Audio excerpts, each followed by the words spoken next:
Kanalıma, mutfağıma hoş geldiniz arkadaşlar. Bugün yine sizlere harika bir tarif ile geldim. Aspirin kurabiye. Aspirin gibi bembeyaz ve minik minik hazırlayabileceğiniz harika bir kurabiye tarifi vereceğim. Tabii diğer tariflerim gibi bu da birebir ölçülüdür. Yapan çok güzel bir kurabiye yapmış olacak. Hadi geçelim kurabiye tarifine. Burada şimdi benim yumuşamış margarinim var. Oda sıcaklığında yumuşak olması lazım arkadaşlar. Ne kadar? 250 gram margarin koyuyoruz. Şöyle küçük paketler var. Biraz yumuşat oda sıcaklığında.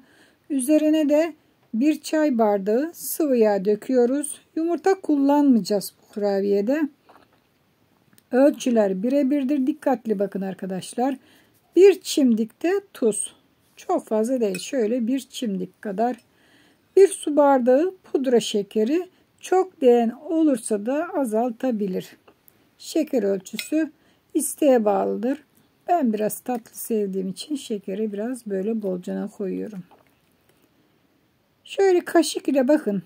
Erimiş yumuşak margarini şöyle güzelce şekerle sıvı yağla birlikte şöyle homojen akıcı bir kıvam olana kadar karıştırıyoruz.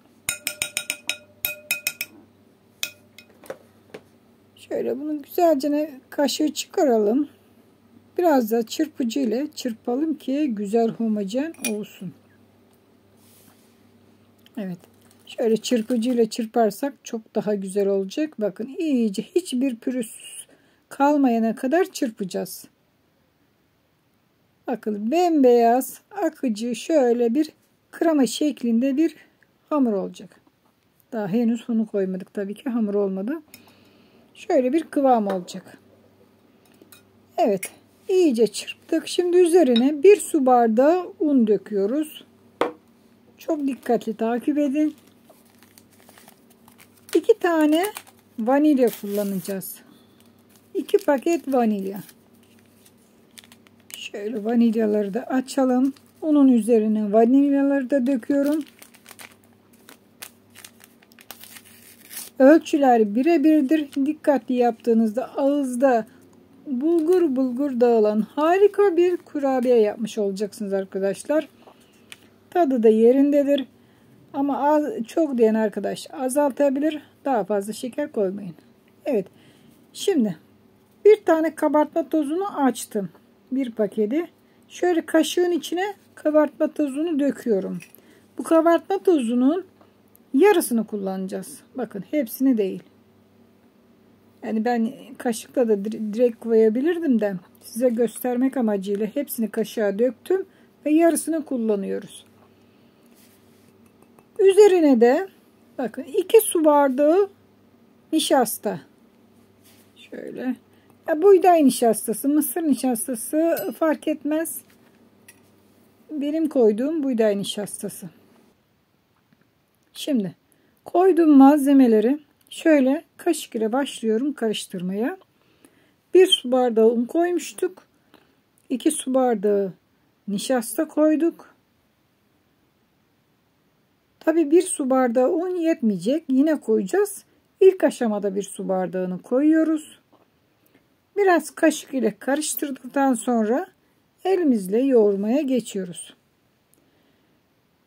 Elimizle ne kadar yoğuracağız? Toplamda 2 su bardağı artı 2 yemek kaşığı un kullandım. Yani 2,5 su bardağına yakın.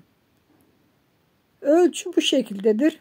2 su bardağı artı 2 yemek kaşığı. Çok sert olmayan yumuşacık bir hamur elde edeceğiz.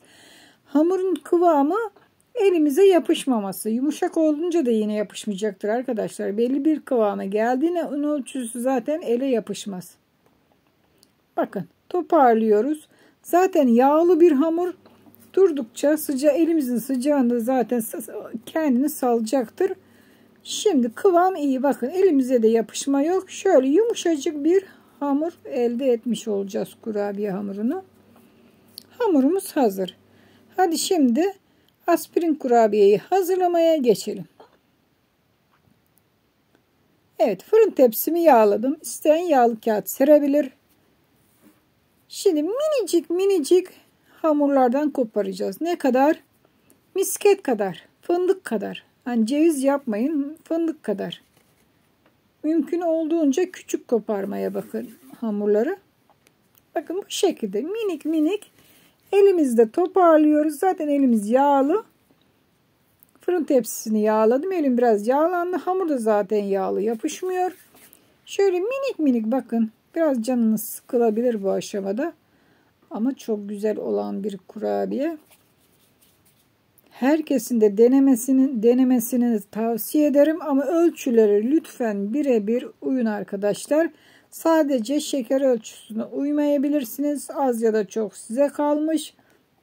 Ama diğer ölçülere lütfen birebir uyun. Lezzetli kurabiye yapmak için. Gördüğünüz gibi böyle minik minik koparıp fırın tepsime diziyorum arkadaşlar. Tabi bu aşama biraz zahmetli. Yani zaman alan, çok küçük yaptığımız için bu minnak minnak aspirin kurabiyeleri aspirin gibi minicik ve beyaz olacak. Asla kızarmayacak pişerken de. Kurabiyelerimizi hazırlıyoruz. Evet arkadaşlar, bu arada kanalıma abone olmayanlar kanalıma abone olabilir. Beni desteklemiş olursunuz abone olarak. Abone olan arkadaşlar da bildirimlerini lütfen açsın ki en güzel tariflerimden haberdar olsun. Biliyorsunuz tariflerim birebir ölçülüdür. Mümkün olduğunca ölçüleri birebir sizlere anlatarak veriyorum. Videolarım biraz uzun olabilir. Neden uzun oluyor? Çünkü her aşamasını sizlere gösteriyorum. Ayrıyetten tariflerimi de yazı olarak nefislezzetlitarifler.com blogumda da yayınlanmaktadır. Oraya da bakabilirsiniz. Kalan hamuru gösterdim. O kadar kaldı. Fırın tepsim doldu. Onu başka bir fırın tepsisine hazırlayacağım. Gördüğünüz gibi bir fırın tepsisi aspirin kurabiyeyi hazırlamış oldum. Minik minik, mümkün olduğunca minik arkadaşlar. Şimdi parmağımızla şöyle üzerlerine hafif hafif dokunduruyoruz. Hafif bir bastırma yapıyoruz. Sakın çok bastırmayın, ezilir çünkü yağlı hamur dağılır. Hepsinin üzerine şöyle hafif hafif bastırıyoruz elimizle.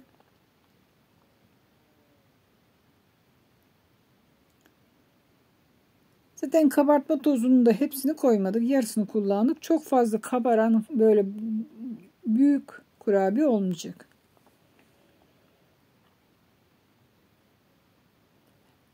Evet, gördüğünüz gibi üzerlerini de parmağımızla şöyle hafif hafif bastırdık. Kurabiyelerimiz hazır. 180 derece fırında 10 ya da 15 dakika arkadaşlar. Asla kızartmayın. 10-15 dakika arası tutun ve çıkarın. Çünkü bu kızarmıyor arkadaşlar. Çok tutarsanız takır takır kurur. Hafif böyle 10-15 dakika arası. Herkes kendi fırınını bilir arkadaşlar. Gördüğünüz gibi şu anda kurabiyelerimiz hazır. Bakın şöyle hafif bir altında kızarıklık var. Üzeri bembeyaz olacak. Şimdi üzerine pudra şekeri serpiyoruz. Şöyle her yerine gelecek şekilde pudra şekerini serpiştiriyoruz. Evet, aspirin kurabiyelerimiz aspirin gibi bembeyaz ufak ufak minik minik kurabiyelerimiz hazır oldu.